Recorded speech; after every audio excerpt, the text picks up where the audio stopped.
Welcome back to my channel. In today's tutorial, I'm going to talk about SSH and SSH keys.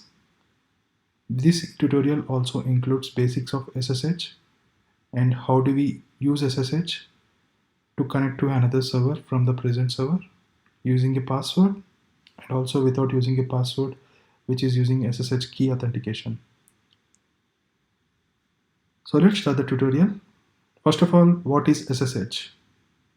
Imagine it as a special secure door that allows us to enter and explore another computer system. And in technical words, SSH is a cryptographical network protocol for secure data communication between two network computers. So that is why it's called secure shell. It's like a secure tunnel through which data can safely travel, protected from prying eyes, primarily used to access remote computers. Let's use a courier service as an analogy for how SSH works. Consider a scenario where you, the client, want to send a confidential document, a data, to a friend, which is a server, living in another city. You hire a courier service like SSH to do this job. The courier service guarantees the document will not be read during the transportation. The courier achieves this by sealing your document in an envelope, which is called encryption, before sending it out. This ensures that even if someone intercepts the courier package, they cannot read the document as it's inside the sealed envelope. Once the package arrives at your friend's house, the courier service unseals the envelope, like decryption, ensuring that your friend can read the document. This is essentially how SSH works. It encrypts data sent from the client to the server and then decrypts at the server end, ensuring secure communication. Now, what about the basics? Let's talk about the basics. So, default communication port is 22 for SSH, and we use this SSH used to remotely connect to any other server. It's like the address to connect to the remote system. If you are using Linux, you simply type SSH command followed by this syntax, SSH username and host name. So to start a connection between two servers. So you are trying to connect from your physical server to remote server. So you can use this command to do that. So now let's talk about how do we use SSH in day-to-day life. So it basically consists of two methods using password. So when we run this command, the syntax which I showed you before, the user is prompt to enter the password. So if you provide the password, you will be able to enter SSH into the other server, the remote server. So this is the first way. And the other way is without using a password. Okay, this is the SSH key authentication overview, which I got for you. So SSH key authentication is more secure way of logging into a Linux server without using a password. So this involves creating two keys. One is public and private key on your local machine and adding the public key, and then we're going to add the public key to authorized key in the remote server. So that's how we do it. So how we are going to do it? So we're going to create SSH keys using running the command in local server, which is server 1 in our case. So we'll be running this command. This will prompt you to provide the file name, passphrase, and then the default file location and name. So we can leave it blank and just type enter, and we'll be able to generate two keys, public and private. So adding public key to server, we have two ways to do it. We can manually do it, and we have a command for there is a second option. We can use a SSH copy ID command to copy the files from server 1 and server 2. So we will go with second option, but for doing manually, we can copy the public key, which will be generated here, to the authorized keys file in remote server. So that's the first option. Without doing manually, we can do it using a command. So let's go back and show you the diagram. So this is the diagram which I got it for you about the SSH key authentication. So I'm the user. I'm trying to run the SSH keygen command on server 1. So this is going to generate two keys, private and public, which I have just explained before. And then we are going to copy the public key to server 2 using SSH copy ID. This is the command. I'm going to show you how it works. This is just the theoretical part. And then this is going to send the public key to server 2. And once server 2 acknowledges the public key, it's going to send a message that public key has been copied to server 2. So, and then after that, we can able to access directly to server 2 using normal command without providing any details, any password, and using the public key. And the server 2, what it does was, it will check if the public key is in the list of authorized keys. The public key which we copied from server 1 and to server 2, it will be present in authorized key. So this command does the same thing. It's kind of sends a public key and updates in authorized key in .ssh. So I'm going to explain you about how we're going to do it in terminal, but this is how it works. And will be it basically checks whenever a connection comes from server 1 and server 2. After copying the files, it kind of checks if the public key is list is present in authorized key. It's going to match the public key and private key present in server 1, and then it will just grant the connection, and then it will be connect with the server 1. The server 1 will be connected to the server 2. That's how it works. So let's do it theoretical. I have explained about theoretical part. Let me run this in. Okay, let's do this. So I already created two AWS instances, Ubuntu instances. So let's log into the server real quick. So that's the first server. I'm going to log into the other server in the top.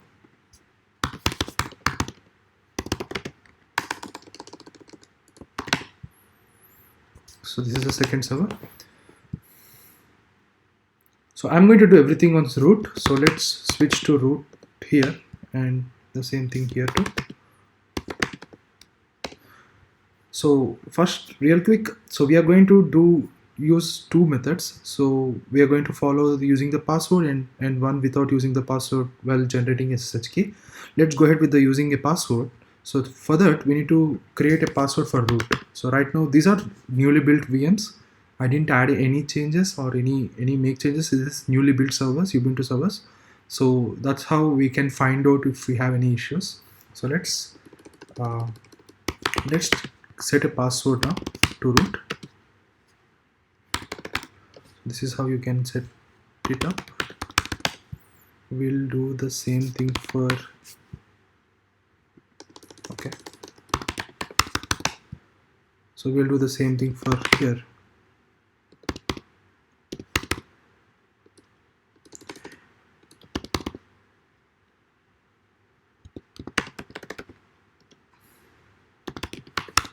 Okay, the password has been set. So the next step would be, we'll try to connect from each server one by one and see if we're able to connect right now. So we'll do root, and let's copy the IP name. I think this is the second IP address. So let's try to copy from here to there, and it's asking. Okay, if you see here, it says the permission denied and public key. So now I think I'm going to show you a good information. So make sure to watch it till end. So this is the configuration, because this is failed because I had a lot of issues related to this when I initially started my career. So I think this is a good example. So since we are trying to connect to the using password, it's not able to connect. So what could be the reason? So there is one service which is importantly needed for. Let me go to that service. So this SSHD server, so there is a service called SSHD. So this should be running on both the servers. The first thing would be that. So let me systemctl. Okay, I think.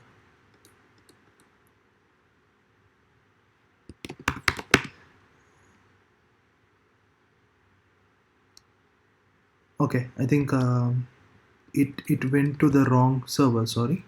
Okay, this is the wrong server. Okay. Systemctl and then status. So SSHD. So this service is okay. I think I missed this part. So these services should be running in order to for the SSH access or anything. So this is the first prerequisite, and the next one would be we have to look at the configuration on the remote server where we are trying to connect. So in this case, we are trying to connect from this server to this. So we can mention this as server 1 and this is server 2. So let's go to this configuration in this is the SSHD configuration actually. So if you go to sshd_config,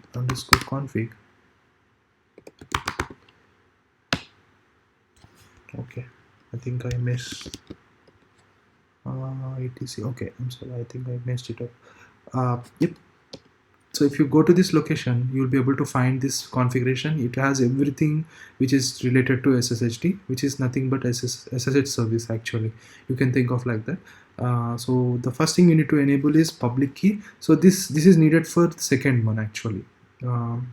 So for without using a password, we need to have this enabled.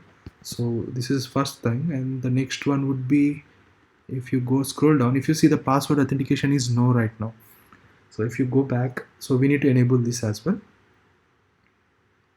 And then one more thing we need to figure it out. So there is one more file, because we are using root. We need to permit the login root here. So this is prohibited right now. So if you want to, you need to make it as S. Because in this case this is a demo purpose, but you usually do it, create a new user and do all this configuration for yourself, but this is not needed, but this is only needed for root purpose. Just make sure you know that. And then now you can save this.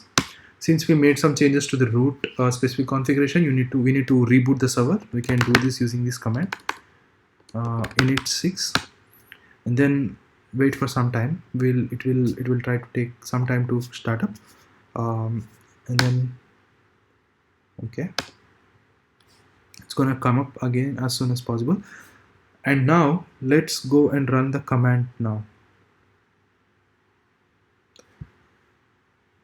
And also I forgot to restart the SSHD config. We can do that once we are able to reconnect. Let's wait for it to connect.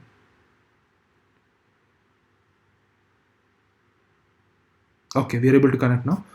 So switch to root real quick, and then do systemctl restart SSHD, and then do the status as well. We have the status. It's gonna show you. Okay, it just came up. It started the secure shell server. So remember, this is the secure server service. Let's do Control-C. Now we'll try to connect from here to the server. So if you do host name, okay, this is, or you can do IP.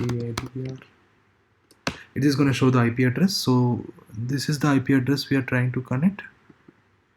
In this case, we are using the public or the private address actually. If you go back, yeah, this is the public address, but that's showing the private IPs. But anything we can find, if I think these both servers are in same VPC, so it's okay if you can use any of them, but make sure you know that. And I have enabled port 22 as well, so the port 22 should be enabled in order to access from one server to other server. This server should be open. I mean, the port 20 should be open as well, so keep that in mind. Now let's try to connect to that server.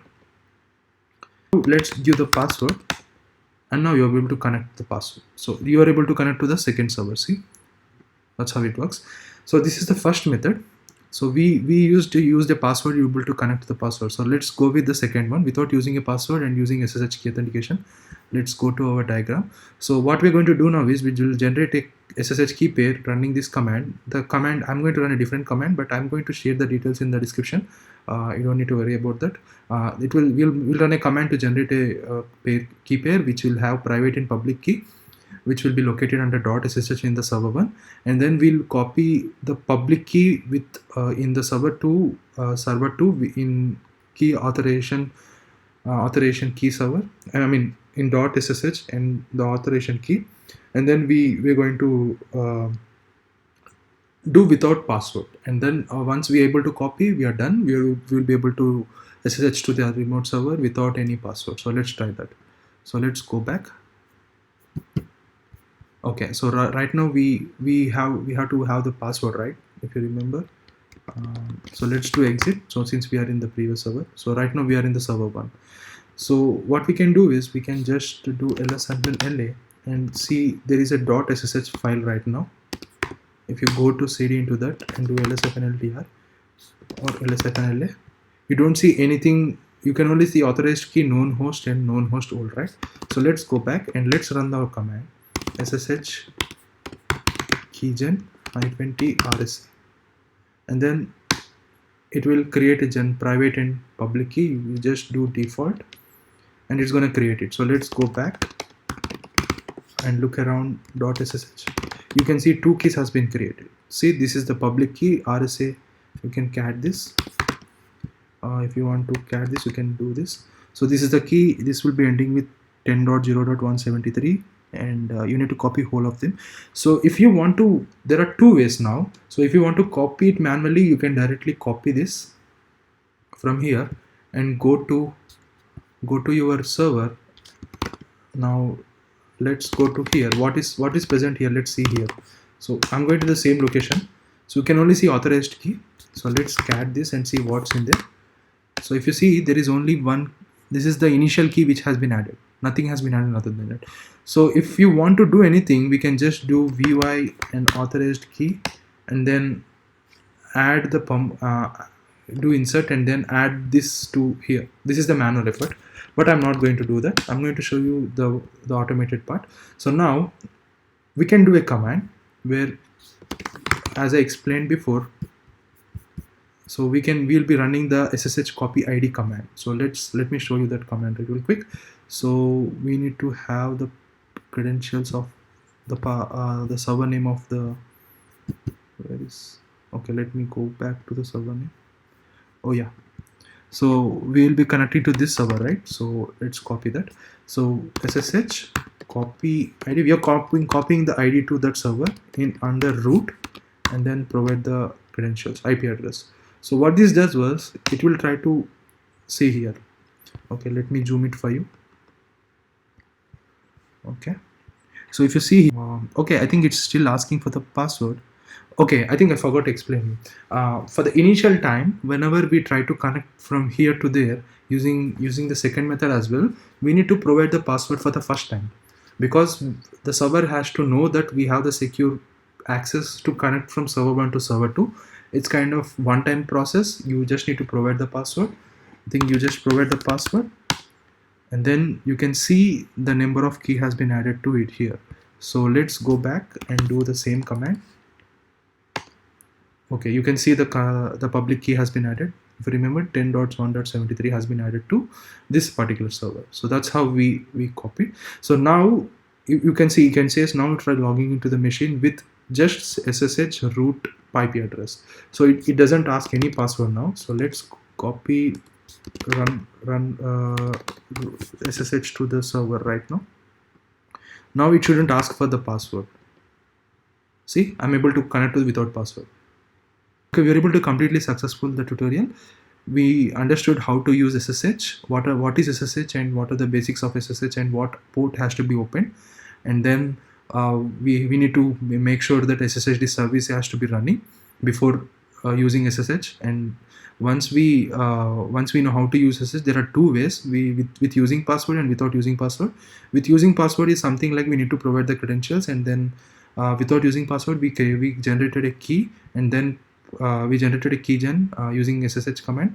Like, we generated SSH key pair and then copied the public key to the server in authorized key, and then we initially we connected to the server, and in the first time it granted access using the password, and then the second time we are able to connect to the remote server without any password. So yep, that's all for today's video. I hope you liked my video. If you do, please do like and subscribe so that I can do more content related to this video. And also I started a DevOps tutorial series. I'm going to continue on that on the next video. I'm going to talk about network, and also I'm going to talk about shell scripting on the next video. Please do subscribe to my video so that you don't miss my videos at all. Thank you. See you in the next video. Bye.